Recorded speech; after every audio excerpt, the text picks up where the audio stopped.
Morning बच्चे, आपके YouTube channel science study centre में आप सबका स्वागत है। बच्चे, पिछले वीडियो में आप लोगों ने विद्युत क्षेत्र, विद्युत द्विध्रुव के बारे में पढ़ा और विद्युत द्विध्रुव के कारण विद्युत क्षेत्र की तीव्रता के लिए व्यंजक प्राप्त किया। आज हम लोग पढ़ने जा रहे हैं विद्युत फ्लक्स, इलेक्ट्रिक फ्लक्स। तो हम लोग पहले जानेंगे कि विद्युत फ्लक्स क्या है। विद्युत फ्लक्स की परिभाषा दी जाती है कि अगर विद्युत क्षेत्र में कोई बंद पृष्ठ हो तो उस बंद पृष्ठ से गुजरने वाली विद्युत क्षेत्र रेखाओं की संख्या को विद्युत फ्लक्स कहते हैं। ये बंद पृष्ठ है और इस बंद पृष्ठ से होकर जितनी विद्युत क्षेत्र रेखाएं गुजरती हैं इनकी संख्या को विद्युत फ्लक्स कहते हैं, बशर्ते वे विद्युत क्षेत्र रेखाएं इस जो पृष्ठ है इसके लंबवत गुजरे। अर्थात हम ऐसे परिभाषा देंगे कि किसी बंद पृष्ठ के लंबवत गुजरने वाली विद्युत क्षेत्र रेखाओं की संख्या को विद्युत फ्लक्स कहते हैं। वास्तव में बच्चे ये तो चित्र बनाया गया है, वास्तव में ये जो पृष्ठ है ऐसे है और उसके लंबवत विद्युत क्षेत्र रेखाएं गुजर रही हैं, तो इसे हम लोग विद्युत फ्लक्स कहते हैं। विद्युत फ्लक्स की परिभाषा एक दूसरे तरीके से दी जाती है। जैसे मान लेते हैं कि हम एक बंद पृष्ठ की कल्पना करते हैं। ये बंद पृष्ठ है जिसका क्षेत्रफल S है। चूँकि ये बंद पृष्ठ अनेक अल्पांशों से मिलकर बना है, इसमें से हम एक अल्पांश पर विचार करते हैं जिसका क्षेत्रफल ds है। तो आप जानते हैं बच्चे, किसी भी सतह या पृष्ठ का जो सदिश क्षेत्रफल होता है, मान लीजिए कि इसका क्षेत्रफल अगर हम ds माने तो इसका सदिश क्षेत्रफल हमेशा लंबवत बाहर की ओर होता है। ये वेक्टर ds हो जाएगा, चाहे ऐसे निकाल दीजिए चाहे ऐसे निकाल दीजिए, वो लंबवत बाहर की ओर होगा। तो यहाँ पर हम ये एक बंद पृष्ठ की कल्पना करते हैं, इसके एक छोटे से अवयव पर विचार करते हैं जिसका क्षेत्रफल ds है, तो इसका सदिश क्षेत्रफल ds बाहर की ओर होगा। और मान लेते हैं कि विद्युत क्षेत्र की तीव्रता जो E है इसके साथ थीटा कोण बनाती है। तो इस अल्पांश से यानी अल्पांश ds से गुजरने वाला विद्युत फ्लक्स, तो अल्पांश है इसीलिए विद्युत फ्लक्स को हम डी फाई मान ले रहे हैं। ds है तो अल्पांश ds से गुजरने वाला विद्युत फ्लक्स डी फाई जो होगा, ये विद्युत क्षेत्र की तीव्रता E और क्षेत्रफल सदिश वेक्टर ds के अदिश गुणनफल के बराबर होता है। जो अल्पांश से होकर गुजरने वाला विद्युत फ्लक्स है वह विद्युत क्षेत्र की तीव्रता और क्षेत्रफल सदिश के डॉट प्रोडक्ट यानी अदिश गुणनफल के बराबर होता है।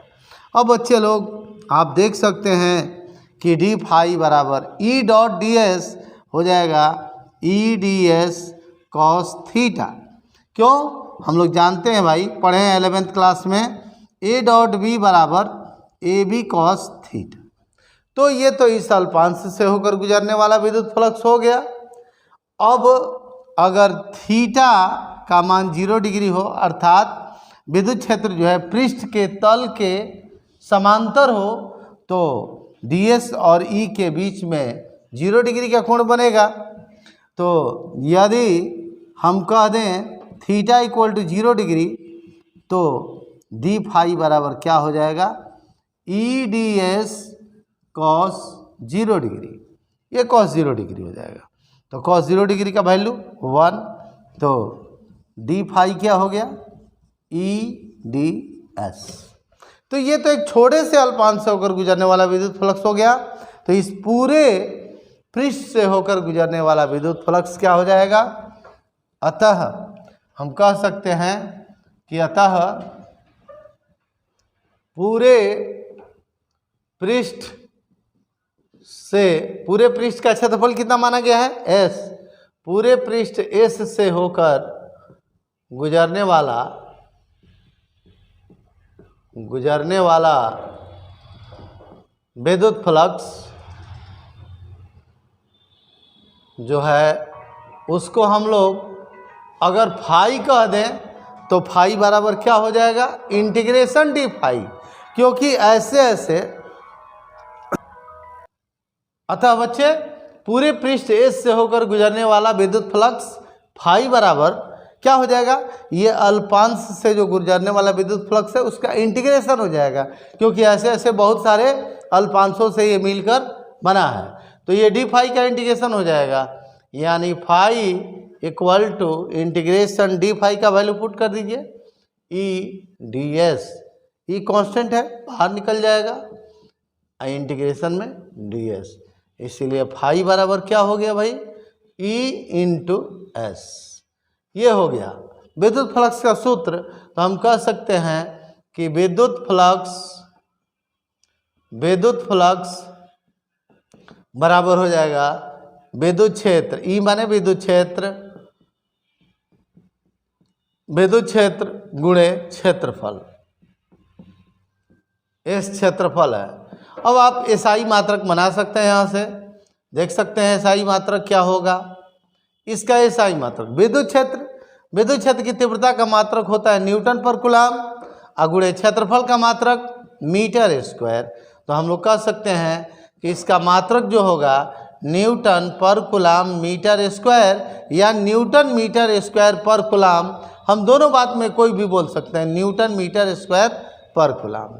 लेकिन एक साइंटिस्ट थे वेबर, तो उन्हीं के सम्मान में, उन्हीं के रिस्पेक्ट में बताया गया कि 1 वेबर जो होता है, वेबर को WB द्वारा डिनोट करते हैं, 1 weber equal to 1 newton metre square पर कूलाम। इसलिए हम कह देते हैं कि विद्युत फ्लक्स का एसआई मात्रक वेबर होता है, इसीलिए विद्युत फ्लक्स का एसआई मात्रक वेबर, या हम लोग न्यूटन मीटर स्क्वायर पर कूलाम भी बोल सकते हैं, वेबर होता है। अब चलते हैं इसकी जरा बीमा बना लें हम लोग। बीमा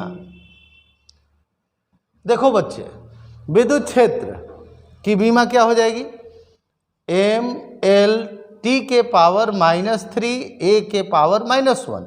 याद होगा आप लोगों को, विद्युत क्षेत्र की बीमा होती है ML T के पावर -3 A के पावर -1 गुणे क्षेत्रफल की बीमा L स्क्वायर, अब मल्टीप्लाई कर दीजिए तो क्या हो जाएगा, M L स्क्वायर में L का होगा तो L क्यूब T के पावर -3 A के पावर -1।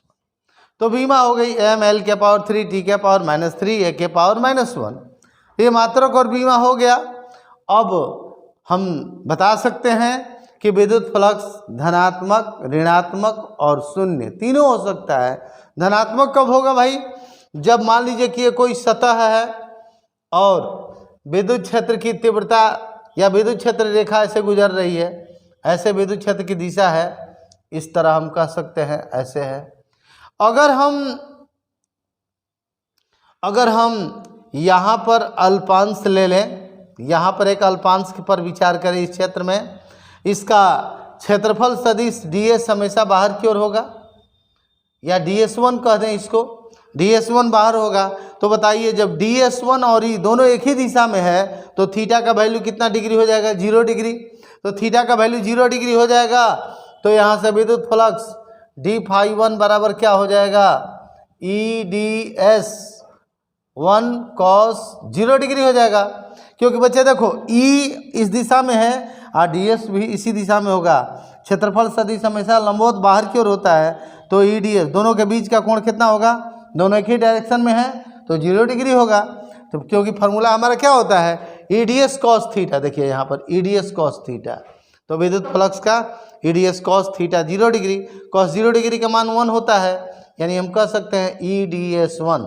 तो बताइए पॉजिटिव है, ये क्या है, पॉजिटिव है। इस स्थिति में विद्युत फ्लक्स क्या होगा, पॉजिटिव। अब यहाँ आइए जरा, यहाँ पर अगर हम लोग एक अल्पांश की कल्पना करें ऐसे अल्पांश की कल्पना करें तो इससे इसका सदिश क्षेत्रफल इधर होगा बाहर की ओर, वेक्टर ds 2 कह दीजिए। तो ये दोनों अपोजिट डायरेक्शन में है तो थीटा का मान कितना हो जाएगा 180 डिग्री। तो यहाँ से गुजरने वाला विद्युत फ्लक्स EDS2 cos 180 डिग्री। बोलो बच्चे cos 180 डिग्री का मान कितना होता है -1। तो ये माइनस हो जाएगा, ये तो क्या हो जाएगा -EDS2, यानी ये क्या हो गया निगेटिव। इस प्रकार हम कह सकते हैं कि विद्युत फ्लक्स धनात्मक और ऋणात्मक दोनों हो सकता है। शून्य कब होगा, जब विद्युत क्षेत्र जो है उस सतह के समांतर गुजरेगा तो दोनों एक दूसरे के साथ कितना बनाएंगे, ये सदिश क्षेत्रफल और विद्युत क्षेत्र 90 डिग्री का कोण बनाएंगे। उस स्थिति में 90 डिग्री हो जाएगा, यहाँ थीटा की जगह पर 90 डिग्री, तो cos 90 का मान 0 होता है। तो इस प्रकार जो है हम लोग का क्या हो जाएगा, शून्य हो जाएगा। इस प्रकार कहा जा सकता है कि विद्युत फ्लक्स धनात्मक, ऋणात्मक और शून्य तीनों हो सकते हैं। तो बच्चे आज आप लोगों ने विद्युत फ्लक्स के बारे में जानकारी प्राप्त किया। धन्यवाद।